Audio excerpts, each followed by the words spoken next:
was adopted when I was 18 months old. I had a lot of love and a lot of care. And strangely enough, when I was 5 and I started school, I came home crying, I don't want to go to school anymore. They're calling me Blackie and nigger. This was 1950, okay? And my wonderful Yorkshire mother told me about Ulric. And she told me that my name was Ulric, but she changed it to Richard after her father, who had recently died. And she'd met him once. He came to see me, I think, during that fostering process. And she said in her Yorkshire accent, and you can see it on here, he was very tall, very black, and very handsome.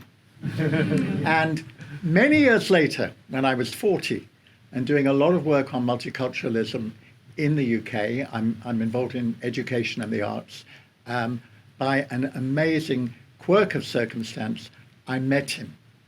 I met him in 1986, and we remained good friends and father and son since that time until he died in 2013. So I've learned a lot, and it makes me feel good. Okay, fantastic. Same question to you, Nickolai. What's the most common question you get asked? And answer it. Yeah. The most common question I get asked is, how has this role changed me? And the answer to that is,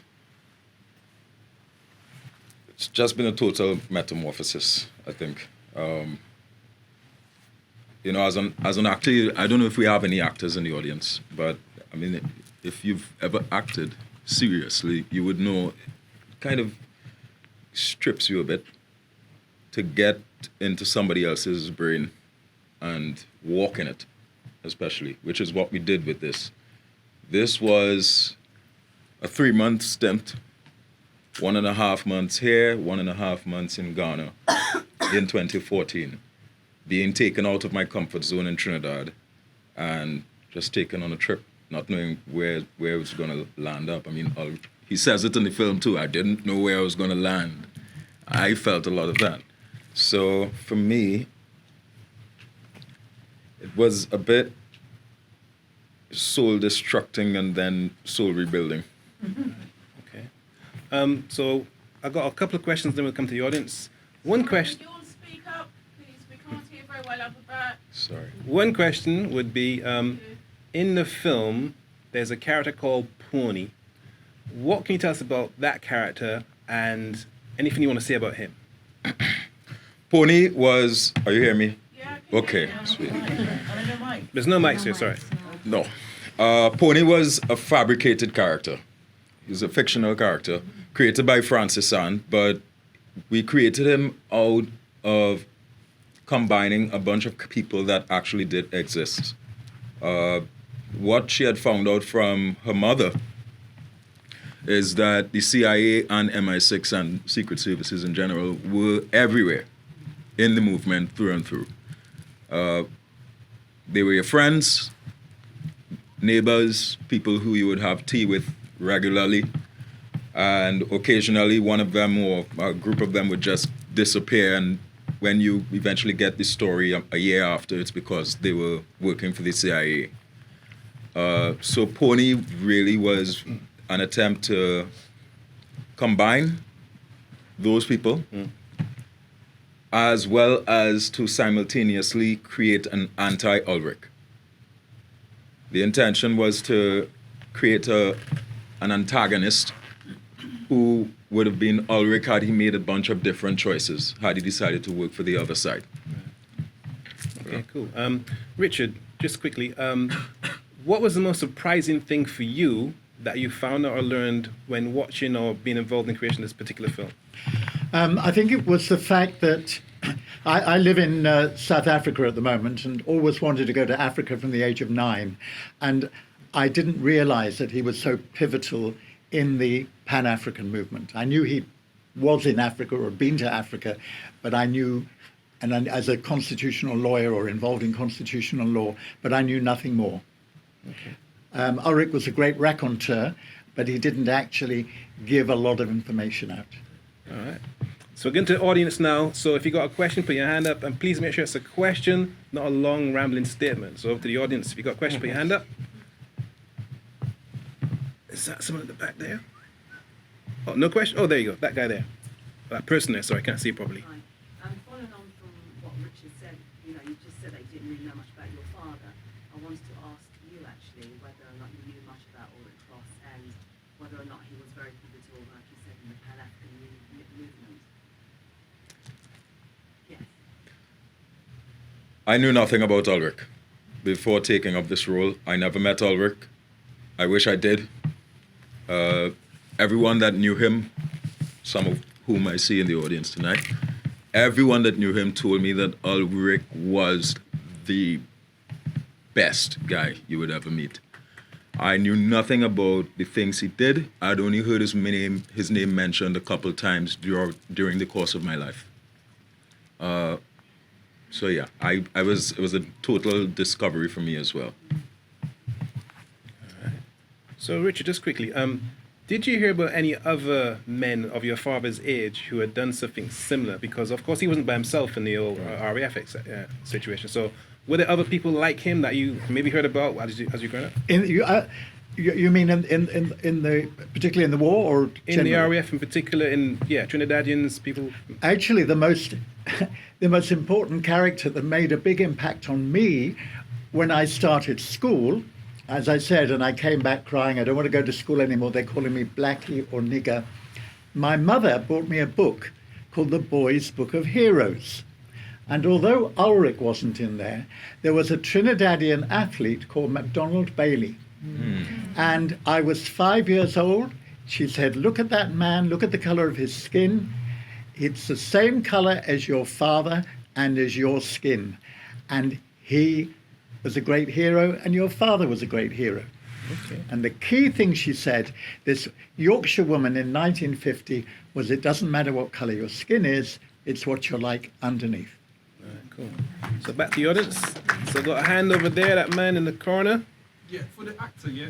So you was raised in Trinidad, you said. Yes. Yeah, and this until you came across the film project, this was the first time you hear about Ulric.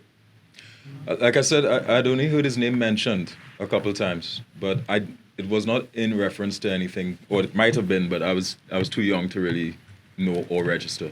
My question is, Yeah. in Trinidad, in the schools, do they celebrate, or what's the best word? No, they don't.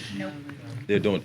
Now, that could be, I've had to speak about that before, and the thing that I did tell someone is that I sometimes wonder if it's partly because of the fact that, as Richard said, Ulric never really said a lot of what he did. A lot of people at least in Trinidad, and judging from the other people in the Caribbean I've talked to, it seems to be a regional thing. But a lot of people of that generation did not really speak a lot about things. They didn't boast of their achievements. So Ulric was somebody who flew under the radar in general. At the same time, I guess it's not something that we are freshly out of, or not freshly. We've only been independent for, how long is it, Jason? 54 years. 54 years now. Seems like a long time, but you're working out past colonial, mentalities, all those sorts of things. So it's yet for us to start teaching about Ulric in schools. Yeah, you could also make the same point about this country in that Ulric Cross through 80 missions over Germany. He was flying for the RAF, for this country's Air Force, and yet, even though they'd studied World War II at primary school and secondary school, their stories of these black RAF people, the black people in the Air Forces, are not recognized, not told, even 7 years after the war is over. So there's a big issue here to do with that. Another question from the audience. This person here, is it Michael? Question? Yeah. What legacy, if any, is there between what Ulric did from sort of the Caribbean aspect, making a connection with Africa, at that kind of government level? Is there any legacy, any connections? Sorry, can you ask the question one more time, a little bit louder? What's the is there any legacy from the Caribbean, the colonial, that headline about the the colonial West Indian colonialism in Cameroon. coming to Africa. Right. Is there any legacy of that today? Well, I don't know, Richard. You... I think it's very difficult because, you know, there's a lot of work going on now, even in schools, on decolonization, particularly in South Africa. And so I think it's really down to this younger generation and for seeing films like this, for that generation to create their black heroes and to take ownership of their black heroes. Because the heroes generally have been, the black heroes have been set up by the white man.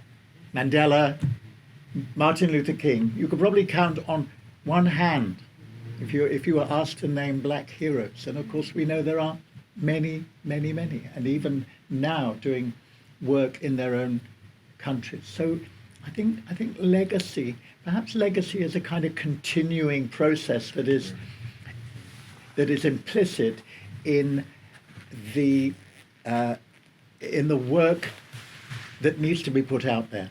Yeah, and actually we're doing an event this Saturday at the National Maritime Museum. It's titled How Black People Won World War II with Evidence. And it's all about this massive contribution from African Caribbean during World War II. And it's a free event this Saturday at the National Maritime Museum at 2 o'clock. And then on the 9th of November, we're showing a film about Errol Barrow. Errol Barrow was a bomber navigator from Barbados, becomes a lawyer, and goes by to become the first black leader of the Barbados, and actually institutes free healthcare and free education. So we're showing that film 9th of November at the BFI. But let's take another question. Mr. Alexander the Great, back here. Should we go? Very, very short. Are you trying to tour this film and yourselves in the Caribbean at all in the near future? Yeah.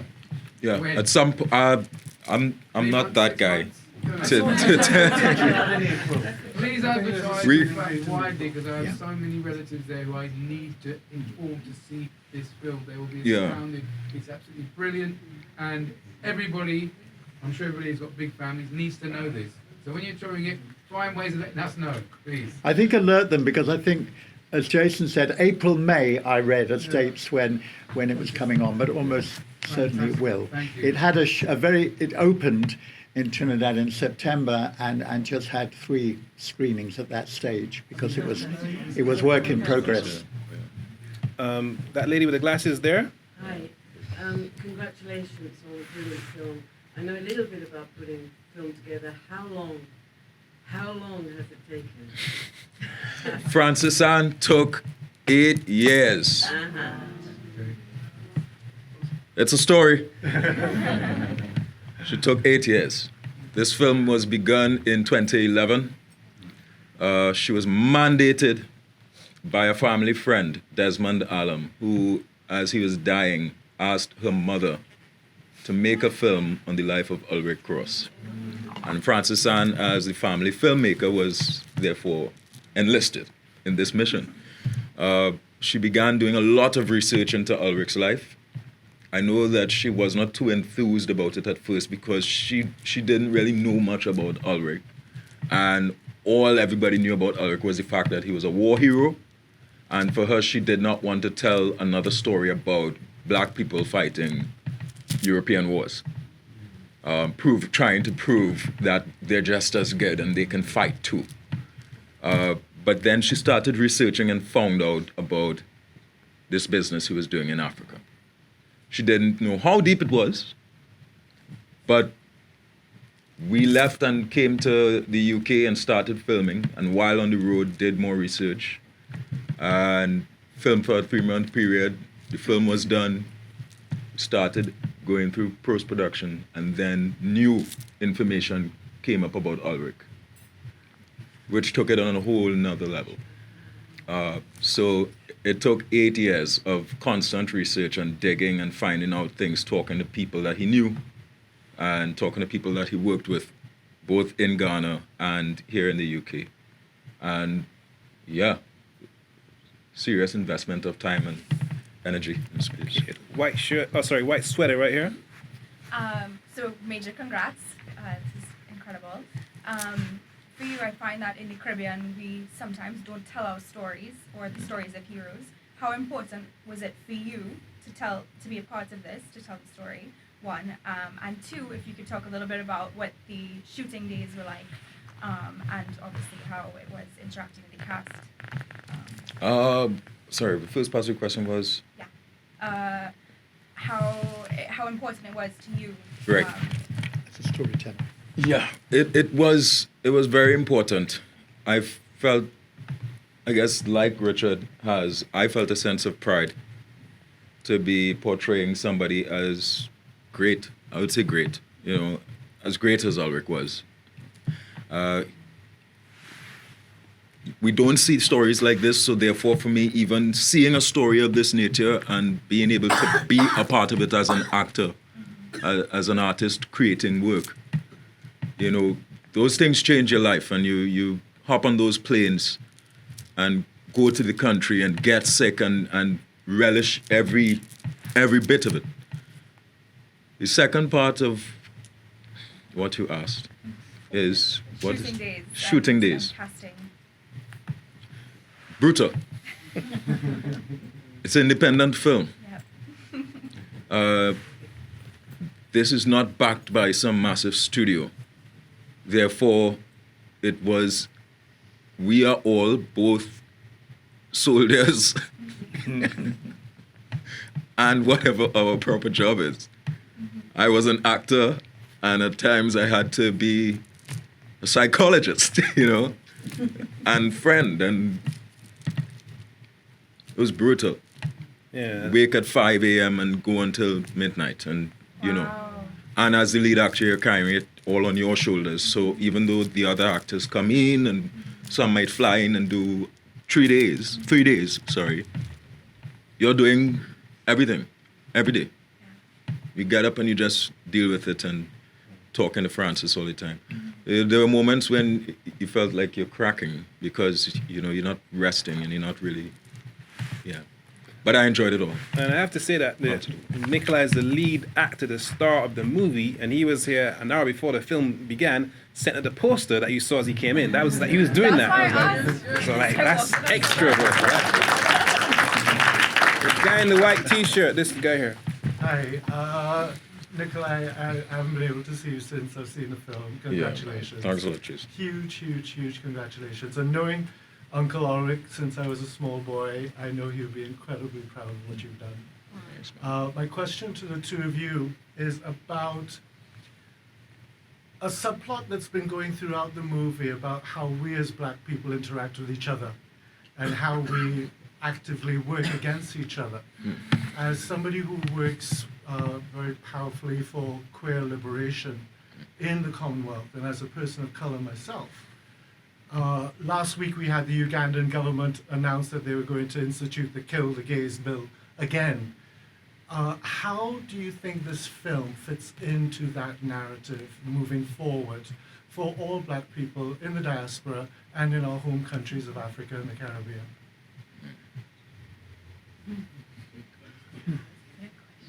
The reason I ask is Francis Ann put at the end of the film, a little piece of their first gay pride march in Trinidad, which came after my victory at the High Court. But my victory has now been appealed by the government. So we keep stepping back on ourselves.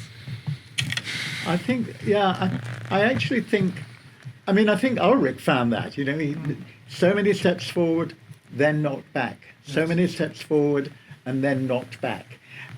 But you just have to keep going in the hope that eventually you'll get there. Sometimes it's the journey rather than the arrival that is both challenging but both stimulating.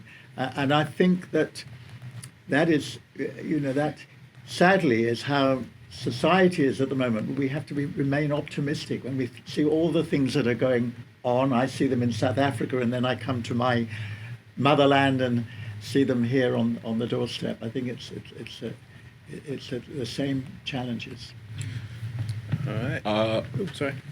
Sorry, you wanted me to answer that, or are you okay with what Richard? If you want to add something. Okay, I think it relates. I've been telling audiences of late that for me this story is not a black and white. It's not a race thing. I think it's it attacks and gets at the root of prejudice on so many levels. Prejudice is, to me, something that's created to keep people always doing that. So we know, you know, don't be friends with her because, you know, she's a woman and she's different. And there's all of those kind of underwritten rules and codes. But if we look at each successive generation coming along, I think we're weeding it out. Ever so often we end up getting this pushback, bam, and it pushes everything back again. And in some ways, I feel like we're in a race against time, considering, you know, we could do things like burn down the Amazon and whatever, right? I think as a species, we're kind of experiencing dumb thoughts at times, but it's just up to education, which a film like this deals with. I mean, at the end sequence, there's the Gay Pride March. There's also the Prime Minister of Barbados giving a speech, right? You know, it's things like that. We as artists and humans and people, we kind of keep showing it, keep speaking about it, and finding the connections between all of us there. Just out of interest, Nickolai, when this film showed in Trinidad, what was the reaction from the audience when they saw this film the first time? The audience reacted really well. Really, really, really fantastic. Which was surprising. Trinidadians are notorious for ripping everything to shreds. But, you know, they really, really, really loved it.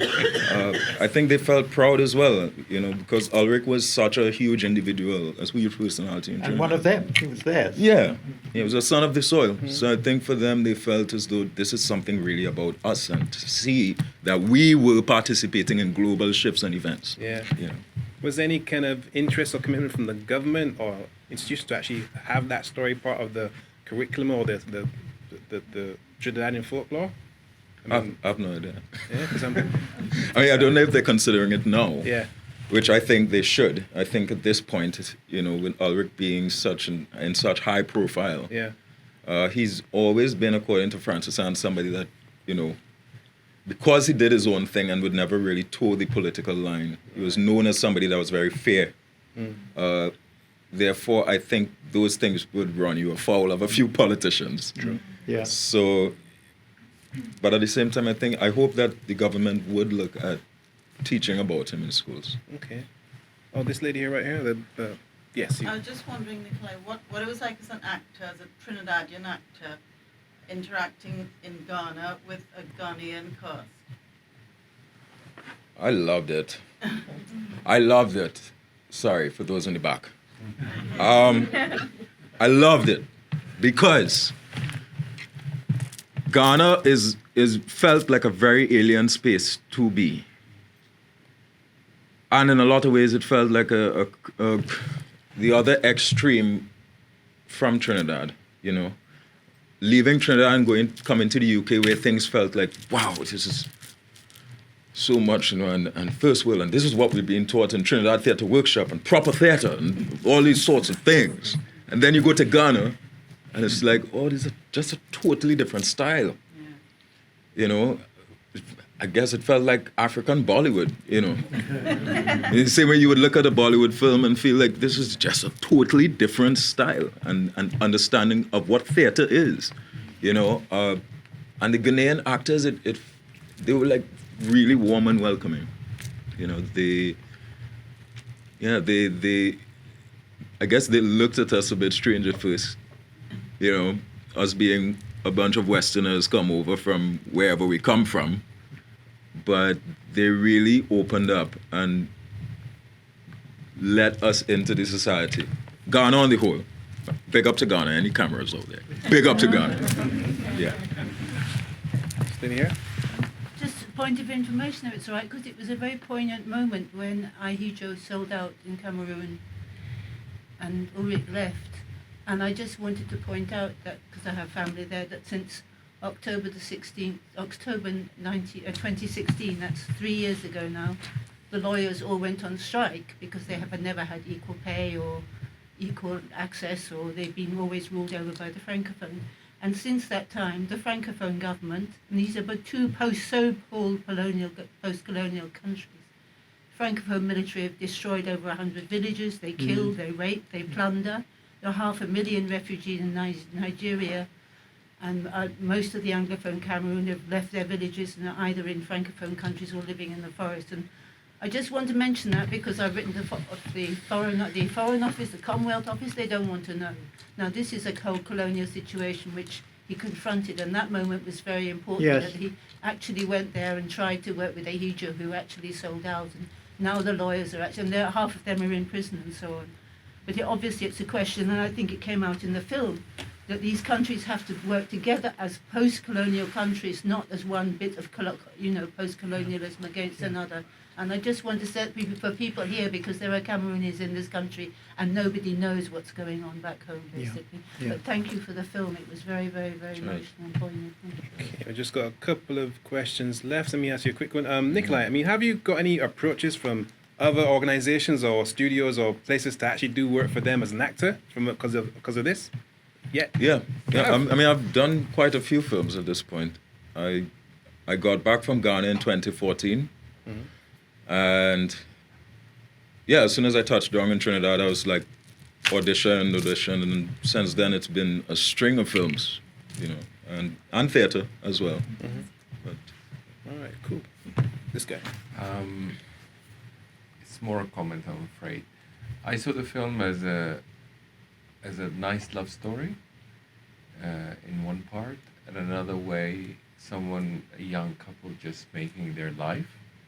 It didn't hit me, so I'm African, but it didn't hit me immediately that it's about race or post-colonial, all these issues that are obviously there. I just saw it as a tender love story, and a man who had to travel to follow, the possibilities. The possibilities were closed here in England for whatever reasons, and he followed it, and it was lovely that way. Yeah. That's what I saw more in the film. Yeah. That's good. Yeah. And Anne, his wife, who I know very well, when she got to Africa, she embraced it fully, and it comes out in the scene. She wanted to stay. Her clinic is still in existence, the first prenatal clinic on the continent of Africa, in the Cameroon. The Ulric Cross clinic is still there to this day. I've seen many Annes in Africa. One of them was married to an uncle of mine. She's Scottish, and she set up nursery schools. Yeah.